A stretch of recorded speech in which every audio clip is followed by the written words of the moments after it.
ICT PD arrays. If you don't know what they are, get out from underneath that rock, because it's extremely important that you understand how they work and how to implement them. Now, recently I switched over to a different trading strategy from what I was trading previously, and within this strategy they utilize the ICT PD array in an extremely unique way, and it keeps you on the right side of the market more times than not. And so I decided to make this video to show you exactly how you can utilize it within your strategy. You don't need to be trading the same strategy as me to get good results using it. Now, the ICT PD array, if you are living under a rock, is essentially the premium and discount tool that keeps you on the right side of the market. You do not want to buy something if it's too expensive, and you do not want to sell something if it's cheap, because either way you lose out on the deal. And that's essentially the concept behind the ICT PD array. And so in this video, I'm going to show you exactly how I utilize it within my strategy and how you can utilize it as well. Now, like I said, I switched over to the strategy a few months ago, and it's not my own strategy. So if you want to learn it, I don't teach it, I don't sell a course, but the community that does teach it is linked down below. Once again, I need to stress that you need to watch this video right to the end to understand exactly how this ICT PD array schematic works, because it's different to what you are expecting. Let me show you how I utilize it in my strategy to frame up these high probability trades. All right, so we're here on euro dollar, and this is basically the pair that I mostly trade nowadays. Essentially, here we have the market moving, as we can see, making higher highs and higher lows. That is a high high. I like to plot out, what the market is doing vis-a-vis higher highs and higher lows. So as you can see, higher high, retracement. Okay, that's a swing low, because once we break, that is the lowest point. We then retrace, break, retrace. Does it break here? It breaks here. I wouldn't call this a retracement, so this would be the high. We then continue to pull back, and then we break over here. Okay, so as you can see, that would be the low. Okay, so we've got price doing this, right? Okay, and to me, that would mean that within my rules, we have a bullish momentum, right? Now, my directional bias would be different. Okay, so within the strategy, there is a momentum bias and a directional bias. Now, the momentum bias is what I just showed you. Okay, price making higher highs and higher lows objectively. This is something that is mechanical to map out, as you can see, and that's the beauty of the strategy, and that's why I like it. It's extremely mechanical. All right, now as you can see, the last time we had an interaction with the fractal was right here. My directional bias, now this is not my momentum bias, not to be confused with momentum, this is my directional bias, is as follows. We had price break out of the range. Okay, we had price break out of the range. Actually, I've got this wrong. Price broke out of this range down here, because this was the most recent fractal at this lowest point right here. So this was the range. Okay, we broke out of the range. We had a bullish candle break out and a second bullish candle, which would mean there's a strong follow through to the upside, which means a bullish bias. Okay, a bullish directional bias, as well as a bullish momentum bias. Okay, so those are the two biases that we utilize within the strategy. Now, we have continued upwards here. Okay, with a strong follow through momentum. This is when we start to draw our PD arrays. Now, we would draw it from the most recent fractal low, which is down here. As you can see, there's the little triangle, and that's the most recent high. Okay, so premium and discount, quite simple. This is the discounted price, this is the premium price. Okay, but there's a little bit of a unique feature to mine, which is this here, which is my no trade zone or indecision zone. So I've got the Gann box, which I use for this. You can also use the Fibonacci if you would like, but I prefer to use the Gann box. Obviously, we've got level 0 and level 1, okay, which is obviously level 1 and level 0. But we've also got 0.5, which is the middle line, which I've got an orange, and we've got the 0.55 and 0.45, which is my area of indecision. So this area over here is an area of indecision, okay? And if price is in this area here, then I'm not trading, okay? Because I don't know if we're in the middle. The price is in an indecision zone, okay? So we've now pushed up, And like I said, this is our premium pricing and this is our discounted pricing.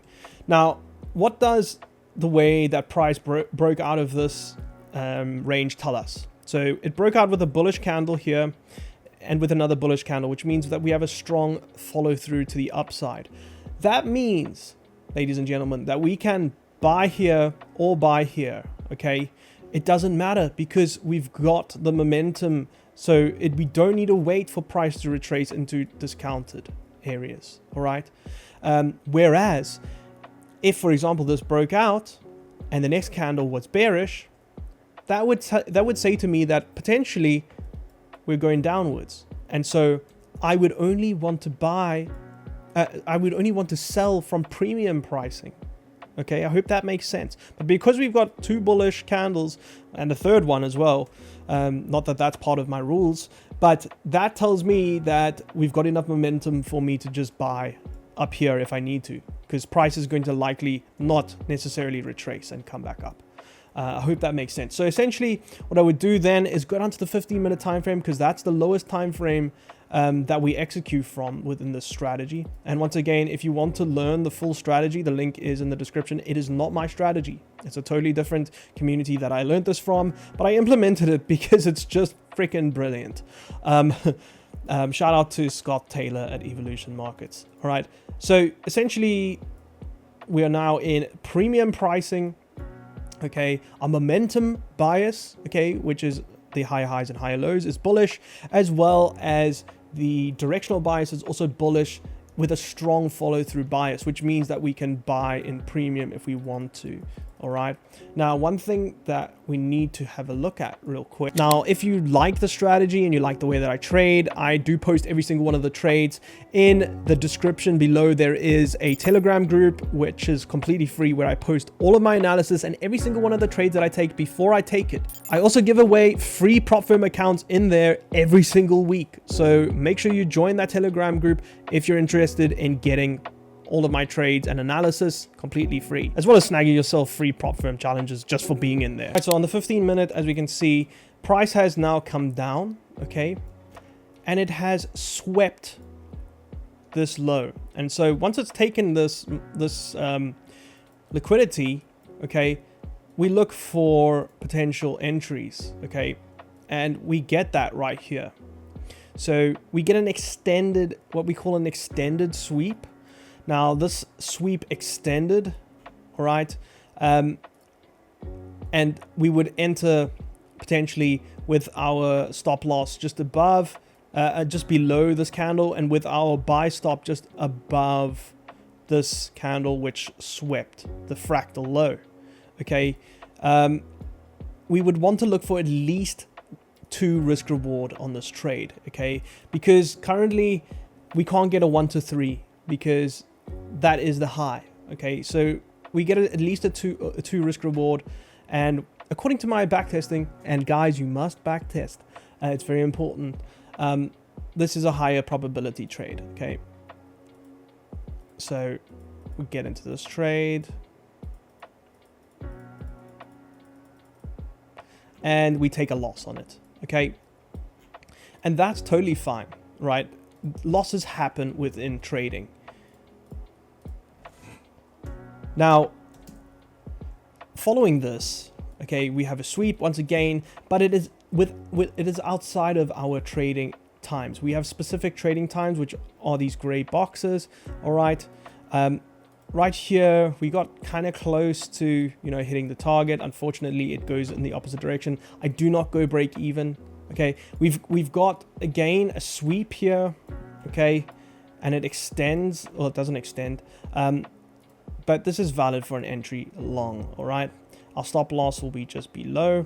Okay, once again, our directional bias is long, as well as our momentum bias. Okay, and because our directional bias is strong on the follow through, it means that we can pretty much with confidence take these kinds of trades, right? Okay, so we're tagged in on the next candle. All right, and there you go. We get 1 to 3 risk reward. Now, the reason this was a 1 to 3, there was space. Okay, With this one, we only had a 1 to 2 space, and 1 to 2 is my minimum for the strategy. But if I can get a 1 to 3, then great. Okay, we want to always try and go for 1 to 3. So this is an example of when the bias is a strong follow through, and we can buy in premium. There's a strong directional bias to the upside, which means that we can buy anywhere in premium or in discount if we wanted to. Right, so if we continue on, here we can see that price took out the high. The most recent fractal interaction was a bullish candle, which would, at that point, we would be unconfirmed in our directional bias. We then have the candle close bearish thereafter, okay? And that means that we are within a no follow through. And that is a bearish bias, okay? Which is in contrast to what happened down below over here, which was a strong follow through. Here is a no follow through, which is a bearish bias, bearing in mind that our momentum overall is still bullish, okay? Because we're still within this leg of price. We're still creating higher highs and higher lows, okay, on the 4-hour time frame. Now, how do we trade this no follow through bias? Now, as you can see, we've come back into premium, and once we're in premium, that means that we can potentially look to take short trades. Now, we've had a sweep of the highs, okay? So price sweeps and it extends that sweep, all right? So what does that mean? That means that we can potentially look to take short trades, okay? Over here, as long as they are under 20 pips, okay, stop loss, okay? So this one, we can get away with exactly 20 pips, which is fine. Okay, and we can still get a 1 to 3 to the lows, or close to that. We can get a 1 to 2. We'll just go for a 1 to 2 because we don't quite make it to 1 to 3, but like I said, 1 to 2 is fine as well. We then extend that sweep once again without getting tagged into our sell stop order. So I would then move the sell stop up and place my stop loss just above, okay? And give it a 1 pip buffer, right? And now we should be able to get a 1 to 3, which we do. All right. So let's see. We get tagged in on this candle. Very extremely aggressive move here. There was no news that showed on TradingView. So yeah. And then there you go. 1 to 3 risk reward. All right. So that shows you how being on the right side of the market and using premium and discount can put you into positions that are highly profitable. Now, with the strategy that I trade, I try to keep it at least a 50% win rate, which may sound low to you, but when you've got a 1 to 3 risk reward on average, that is extremely high, because if I'm flipping a coin and every time it lands on heads, I make 3 times more than I lose, well, I'm going to be a very, very profitable man at the end of the day. And that's the goal with this. So that's it for today's video, guys. If you enjoyed it, consider subscribing down below. Cheers, everyone. I will see you in the next video. But she don't love me, she too scary.